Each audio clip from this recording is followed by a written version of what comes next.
Hello दोस्तों, आज हम बात करने जा रहे हैं सब्सटेंस मूवी के बारे में। दोस्तों, मूवी के स्टार्टिंग में एक काले दस्ताने में एक इंसानी हाथ अंडे की योल में कुछ प्रोडक्ट इंजेक्ट करता है और कुछ मिनटों के बाद एक ही समय में एक जैसे दूसरे अंडे का निर्माण हो जाता है। ऑस्कर विजेता एलिजाबेथ स्पार्कल एक फेमस स्टार थी, लेकिन समय के साथ स्टार फीका पड़ गया और जल्द ही स्पार्कल का नाम चमकना बंद हो गया, क्योंकि अब वो खुद अपनी उम्र की वजह से एक एरोबिक्स टीवी शो को होस्ट करती है। औरत फिट है और काफी अच्छी भी दिखती है, लेकिन एक दिन वो टॉयलेट में जाती है और देखती है कि लेडी टॉयलेट खराब है। वो एक स्टॉल के मेल टॉयलेट में जाती है। उसे शो के प्रोड्यूसर हार्वे की आवाज सुनाई देती है, जो कह रहा है कि एलिजाबेथ पुरानी हो चुकी है और शो को एक जवान और हॉट लड़की की जरूरत है। अब स्पार्कल के रिटायर होने का समय आ गया है। परेशान एलिजाबेथ प्रोड्यूसर के साथ लंच पर जाती है, जहां वो हंसते हुए एलिजाबेथ के रिटायरमेंट की बात करता है और एक दोस्त के साथ चला जाता है। एलिजाबेथ घर जाते समय खुद को असहाय महसूस करती है। जब वो देखती है कि उसका बिलबोर्ड उतारा जा रहा है तो उसका ध्यान भटक जाता है और उसके साथ इंसिडेंट हो जाता है। और जब वो अस्पताल में जाती है तो एक डॉक्टर उसको पहचान लेता है और उसकी तारीफ भी करता है, लेकिन वो रोने लगती है क्योंकि उसकी सारी पहचान अब फीकी पड़ चुकी है और वो शर्मिंदा है। डॉक्टर अलविदा कहता है और वहां से चला जाता है। हालांकि एक नर्स अचानक एलिजाबेथ की पीठ की जांच करना शुरू कर देती है और कहती है कि वो एक्सपेरिमेंट के लिए बिल्कुल सही है। जाने से पहले वो उसकी जेब में सब्सटेंस नाम के एक प्रोडक्ट के एडवर्टाइजमेंट के साथ एक फ्लैश ड्राइव डाल देती है। एलिजाबेथ प्रोडक्ट का नाम पढ़ती है। जब एक बूढ़ा आदमी उसे बुलाता है तो पता चलता है कि वो उसका पुराना क्लासमेट है। वो उससे मिलकर पुरानी चीजों को याद करता है। फ्रेड कागज के एक टुकड़े पर अपना फोन नंबर लिखता है और उसे पानी में भिगोने के बाद वो एलिजाबेथ को सौंप देता है, जो अपने पुराने दोस्त को देखकर खुश होने का नाटक करती है। असल में वो बहुत गहरी सोच में पड़ जाती है, खासकर जब उसे अपने घर पर एक बुके मिलता है जिसमें उसे टीम का हिस्सा होने के लिए धन्यवाद दिया जाता है। फिर एलिजाबेथ ने टीवी में फ्लैश ड्राइव डाली और एक प्रोडक्ट का एडवर्टाइजमेंट देखा, जिसका इंजेक्शन उसके डीएनए को अनलॉक करता है और खुद बॉडी का सेल डिवाइड करता है। वो दो अलग अलग बॉडी हैं, पर अभी भी एक ही व्यक्ति हैं। बस एक सुंदर युवा होगा, यानी कि एक जवान इंसान होगा, और दोनों बॉडी एक ही लाइफ में मौजूद होने चाहिए और हर 7 दिन में बदले जाने चाहिए, हमेशा ये याद रखते हुए कि वो एक ही हैं।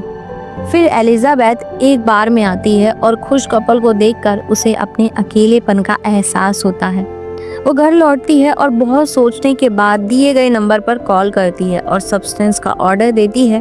उसने एक पोस्ट बॉक्स नंबर दिया है जहां से वो प्रोडक्ट ले सकती है और कॉल तुरंत कट हो जाती है। एलिजा पूरी रात सोती नहीं है। एलिजाबेथ अगली सुबह जब सोकर उठती है तो वो न्यूज़पेपर में एडवर्टाइजमेंट देखती है कि उसकी जगह शो के लिए किसी और होस्ट को ढूंढा जा रहा है। उसी समय मेल में एक कार्ड के साथ एक लेटर और प्रोडक्ट के लिए पोस्ट नंबर दिया जाता है। एलिजाबेथ उस कार्ड का यूज करके पैकेज लेने के लिए आगे बढ़ती है। वो एक पुरानी बिल्डिंग में एक छिपे हुए दरवाजे को खोलती है और एलिजाबेथ के घर पर एक पैकेज के साथ एक स्टोरेज उसका इंतजार कर रहा होता है। वो बॉक्स खोलती है।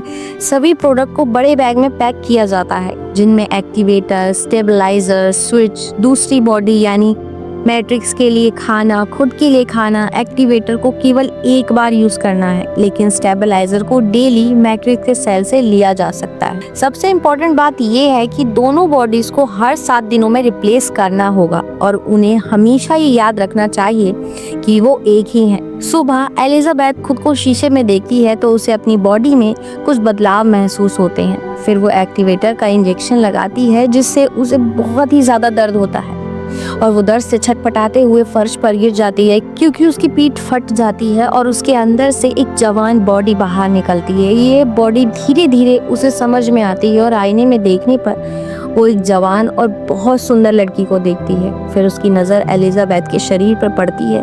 पहले लड़की उसे साफ करती है और अपनी पीठ के भयानक घाव को ठीक करती है। फिर वो अपने बिस्तर पर चली जाती है। सुबह लड़की नहाती है और अचानक से उसे कुछ अजीब महसूस होता है और बेहोश बॉडी की रीढ़ से निकले गए स्टेबलाइजर से खुद को इंजेक्ट करती है। फिर वो अपने नए यंग और मजबूत शरीर के साथ खुश होकर लिविंग रूम में जाती है। लड़की रास्ते में एक अट्रैक्टिव स्विम सूट खरीद कर कास्टिंग कॉल के लिए जाती है। वो अपना नाम सू बताती है।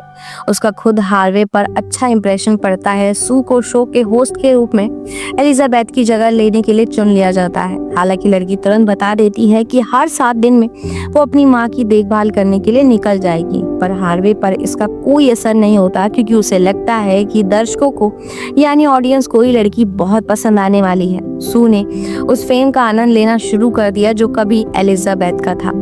हालांकि पूरा 1 हफ्ता बीतता जा रहा है और बदलाव का समय आ गया है। सू अपनी हाथों में कुछ विशेष ट्यूब लगाती है जिससे प्रोडक्ट अंदर जा सके। जल्द ही एलिजाबेथ आती है जबकि सू का शरीर कोमा में चला जाता है। एलिजाबेथ खुद को साफ करती है और टीवी स्टूडियो में पहुंचती है जहां हार्वे उसे घर वापस आने के लिए एक गिफ्ट देता है। एलिजाबेथ डेट को मार्क करती है जिससे वो बॉडी बदलने के लिए टाइम को ट्रैक कर सके। उसे अपने पोस्ट बॉक्स में भेजे गए प्रोडक्ट के एक नए बैच के बारे में एक मैसेज मिलता है। 7 दिनों के बाद वो फिर से बदल जाते हैं। सू अपने नए जीवन का बहुत आनंद उठाती है। एडवर्टाइजमेंट में रोल प्ले कर रही है और अपनी सेलिब्रिटी लाइफ का बहुत एंजॉय कर रही है। लेकिन एक दिन वो मैट्रिक्स बॉडी के बारे में सोचने लगती है और वॉशरूम में एक सीक्रेट रूम बनाती है। जैसे ही वो काम पूरा करती है उसका पड़ोसी शोर के बारे में शिकायत करते हुए दरवाजा खटखटाता है, लेकिन सू को देखकर वो उसकी मदद के लिए कहता है, लेकिन लड़की दरवाजा बंद कर देती है और एलिजाबेथ के शरीर को सीक्रेट रूम में छुपा देती है। फिर दीवार पर लगी एलिजाबेथ के फोटो को अपने फोटो से बदल देती है। सू का शो बहुत ही ज्यादा सक्सेसफुल हो चुका है जिससे प्रोड्यूसर काफी खुश है। लड़की नए दोस्त बनाना और पार्टियों में जाना शुरू कर देती है। एक शाम वो एक लड़के को घर लाती है लेकिन वो अचानक बीमार महसूस करने लगती है और उसे याद आता है कि अब रिप्लेस का समय हो गया है। सू सीक्रेट रूम में जाती है और एडिशनल स्टेबलाइजर प्रोसीजर करती है जिससे उसे और टाइम मिल जाता है। वो उस लड़के के साथ पूरी रात बिताती है और एलिजाबेथ के साथ रिप्लेस हो जाती है। बाद में जब एलिजाबेथ जागती है तो उसे लिविंग रूम अस्त व्यस्त दिखाई देता है और उसके हाथ अजीब सी बीमारी से ग्रसित हो रहे हैं। वो प्रोडक्ट देने वाले को कॉल करती है लेकिन वो उन्हें सूचित करते हैं कि चेंजेस को बदला नहीं जा सकता और उसे याद दिलाते हैं कि ये ना भूले कि वो एक है।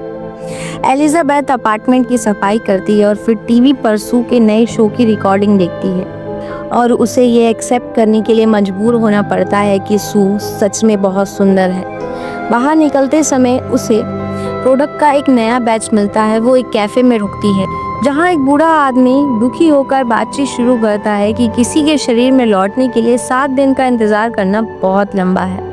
वो अपने कार्ड गिरा देता है और उनमें से एलिजाबेथ को उसके जैसा ही एक कार्ड दिखाई देता है। सब्सटेंस कार्ड से वो नर्स को पहचानती है जिसने उसे एक्सपेरिमेंट की सलाह दी थी।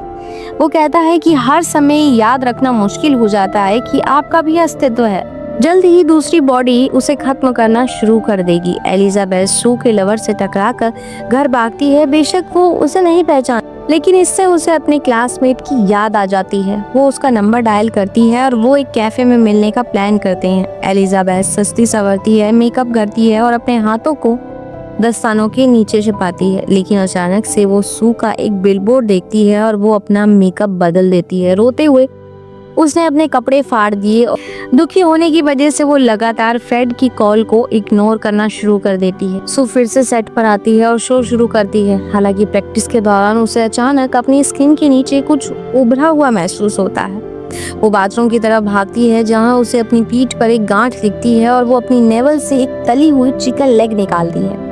उसे एहसास होता है कि जब वो जीवन जी रही है तो एलिजाबेथ घर पर बहुत ज्यादा खा रही है। सू गुस्से में है। वो सब्सटेंस बनाने वालों से शिकायत करती है लेकिन बदले में उसे केवल इतना ही सुनने को मिलता है कि उन्हें 1 हफ्ता हो चुका है। हार्वे सू को तुरंत बुलाता है और उसे ये बताता है कि वो उनके नए शो के लिए होस्ट होने वाली है। अपने करियर की ऊंचाइयों से सू बहुत खुश है। हालांकि वो अब स्टेबलाइजर का मिसयूज कर रही है जिसकी वजह से एलिजाबेथ का शरीर तेजी से बूढ़ा होने लगा है। एलिजाबेथ फिर से जागती है और वो खुद को बूढ़ा और कमजोर पाती है। उसके जोड़ों में अकड़न और लगभग पूरी तरह से सफेद बाल है। महिला सब्सटेंस बनाने वालों को बुलाती है और वो एक्सपेरिमेंट खत्म करने के लिए कहती है, लेकिन अब कोई रास्ता नहीं है। वो खुद को एक्सपेरिमेंट बंद करने के लिए मनाने की कोशिश करती है लेकिन वो खुद का इतना सुंदर शरीर नहीं छोड़ सकती। हालांकि उसके घुटने बहुत ही मुश्किल से काम करते हैं। उसे हार्वे का गिफ्ट याद आता है। ये एक कुकबुक थी।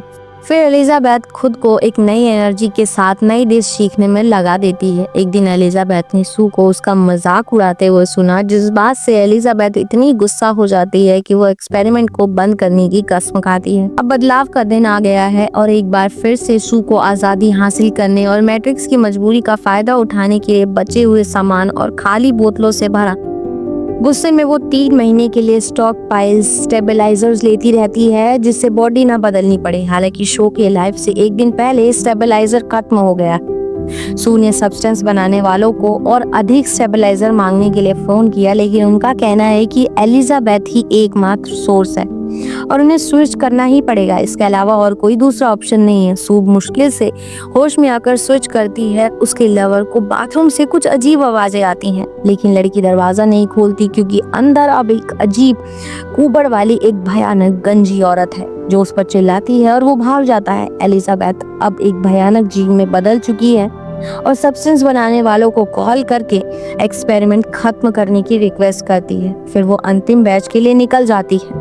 घर लौटते हुए वो सू के शरीर को लिविंग रूम में ले जाती है और उसे सीरम का इंजेक्शन लगाने की तैयारी करती है। तो उसके डुप्लीकेट को मार देगा। तैयार होकर वो बहुत देर तक सू की तस्वीरों को घूरती रहती है। उसे एहसास होता है कि वो अपने यंग कॉपी को नहीं मार सकती। एलिजाबेथ सू को आधी खाली सीरीज देकर वापस होश में लाती और उसे एहसास होता है कि एलिजाबेथ ने क्या इरादा किया था। सू गुस्से में आकर अपने मैट्रिक्स को पीट पीट कर मार डालती है। इसके बाद वो एक नए साल के शो में आती है। उसने एक सुंदर गाउन पहना हुआ है, लेकिन अचानक सू को कुछ अजीब महसूस होता है। वो बाथरूम की तरफ भागती है। पता चलता है कि मैट्रिक्स के मरने की वजह से सू का शरीर तेजी से गायब होने लगा है। सबसे पहले उसके दांत गिरने लगते हैं, जिससे उसका लोगों के लिए मुस्कुराना इम्पॉसिबल हो जाता है। तभी उसका कान उठ जाता है। सू घबराकर घर भागती है, जहां वो खुद का एक नया कॉपी बनाने की उम्मीद में आखिरी एक्टिवेटर के साथ खुद को इंजेक्ट करती है। लेकिन दोनों कॉपी के मिलने से एक एलिजा नाम के क्रीचर का जन्म होता है जो उनके सू अपने ऑडिशन को याद करती है और एक घर का बना एलिजाबेथ का ड्रेस पहनकर खुद को सुंदर बनाने की कोशिश करती है। शो की ओर जाने से पहले वो मास्क लगाती है। जब वो शो में पहुंचती है तो वो मंच पर आती है और दर्शकों से बात करती है, लेकिन उसका मास्क उतर जाता है।